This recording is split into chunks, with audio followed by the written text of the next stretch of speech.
PM সূর্যঘর মফত বিদ্যুৎ যোজনা, ত্রিপুরা বিদ্যুৎ নিগম ও ত্রিপুরা শহরী জীবিকা মিশন সহযোগিতায় আগরতলা পৌর নিগমের কর্তৃক আয়োজিত জনসচেতনতা ও নিবন্ধীকরণ শিবিরের আয়োজন করা হয়।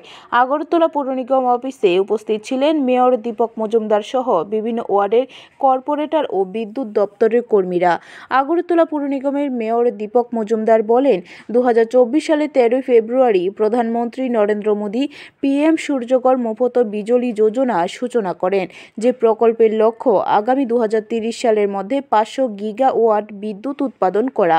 এখনো পর্যন্ত দেশে 200 গিগাওয়াট বিদ্যুৎ উৎপাদন নিশ্চিত হয়েছে বলে জানান তিনি।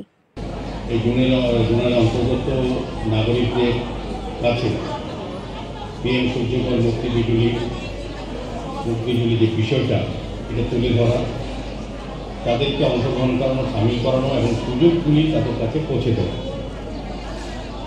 তো আমার যতটা আমি কয়েকটা প্রোগ্রামে গিয়েছি, আমাদের মাননীয় তিনি বিদ্যুৎ মন্ত্রী উনি আমাদের কর্পোরেশনে এসে আমাদের কর্পোরেটরদেরকে অবহিত করেছেন এবং অনুরোধও করেছেন যে যাতে যার যার ওয়ার্ডে যতটুকু সংখ্যক এই ধরনের স্কিম লাগু করা যায়।